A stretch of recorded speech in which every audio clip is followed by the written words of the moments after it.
It's an ML Sports Take brought to you by Batavia Downs Gaming and St. Bonaventure University's online masters in journalism. Log on now, get it started, get it done in under 2 years. SBUjournalism.com. Just another disappointing, deflating loss for the Bonnies. I mean, I go to the end of the game first. There were just so many wasted possessions in the final couple of minutes. I mean, they had a chance. I don't know why. On 2 possessions, there was an immediate Frank Mitchell thing up top again and handing him the ball. And then they go to Joe G in a spot where he has to kind of create a little bit there, which didn't make a lot of sense to me either. And he played a decent game defensively. He hit a big shot, a 3-pointer from the wing. But it's just choices offensively, right, that just drive me absolutely crazy. And there was a stretch in the second half, and I'm going to kind of get to it. If you want to call it 5, call it 5, 7, 7, 8, call it 9, call it 10, however many minutes you want to call it. It was a big stretch where Bonaventure could get to within 5 or 6 points, and then they'd have a horrible turnover. And then they get to within 3, and then it was right back to 6. They could get within 1 possession, it was right back to, whatever. Right back to 5, 6 points again. I mean, Duquesne's up 10 points.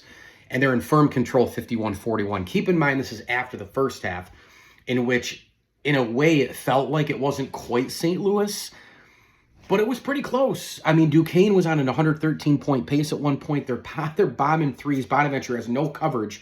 In fact, I think Bonaventure had a lot of possessions on both ends where they were just flat out behind the basketball. And in the second half, it's 52-45. Duquesne. And then as these possessions are going, again, Frank Mitchell makes a 3-foot dunk. It's a 5-point game. You're like, all right, climb, right? Osasui, dunk. It's a 3-point game. Then they get a rebound off in this 3, and you're like, all right, they're coming. But then there's just a horrible Caden Charles turnover. And then kind of the air's out of the balloon again, right? And then the foul is committed. Duquesne gets a free throw. Okay. Then Osasui has another turnover. And then it's Williams getting a layup. And then they're back up 7. It was and there's still tons of time left to go. But that was around, 12, 13 minutes left. That's just an example of this stretch that I'm speaking about, right? They close, make a big stop. The Bonnies get the ball back. And then Simmons misses a 17-foot step-back jumper. Go back the other way, and then Dixon makes a layup, and then they're back up 9. So it's just, that was going on for 8, 9, 10 minutes. And it was so frustrating. And then all of a sudden, the Bonnies make another run. And it's a 6-point game, and then it's a 5-point game, and it's a 4-point game, after the Bowen free throws. And then you have the turnover, and then the Bonnies cut it to 2, and it's the jump shot by Simmons. Then right away, they give a 3-pointer up.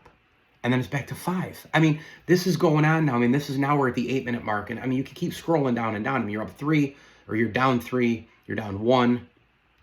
Then you take the lead, 64-63. Then it's back to Duquesne for the lead. I mean, one after another. A couple missed defensive assignments. And then you're now into the 4:39 mark where Charles makes the free throw. You take the lead. He got the and one. It was a nice play. But just a comedy of errors back and forth. I mean, Bowen makes the jumper, cuts it to 1. And then you're kind of going back and forth a little bit here. Some blocks, some defensive rebounds, some good box outs. To me, the only way Mitchell should get the ball is if he's so far down in the block that he turns and he's got a strength and distance advantage. That's it. He turns, bang. He turns, bang, right at the hoop. He turns, right at the hoop. Turns, right at the hoop. That's it. And he continued to get the ball. A couple times down the stretch, it just makes no sense. Krahovic makes that 3. They're up 2. I thought that was finally where maybe they took some momentum. And then, again, what are you doing on offense? There is not a plan. There's just running around, and then Simmons misses the 3-point shot. You didn't need a 3-pointer there. You need a set, great, good, out of this 6,000 playback. Where's the organization? What is going on here? You know, I mean, after Hall made 1 and 2 for Duquesne, you're still up by a point. You're still in control. You're in control with under 2 minutes to go. And then gives up the three-pointer again. Duquesne goes up 75-73. Bana calls timeout. And then the plays for Grahovic. Why? What? He was kind of in a position where he had to kind of quickly turn release. He can't really create from there. I don't get it. Then, of course, back the other way, three-point shot made. And then all of a sudden you're looking at it going, that's how this is going to end? After that 6 to 10 minute stretch where you kept getting close to, and then you finally did come over the hump. Not once, but twice. And then that is the ending. I mean, it's just, they just find ways to lose. It's just every single time. It's like, how are they going to lose this time? That's how I feel going into every one of these games. How are they going to lose this time? And the crowd. You know, even when the team's down.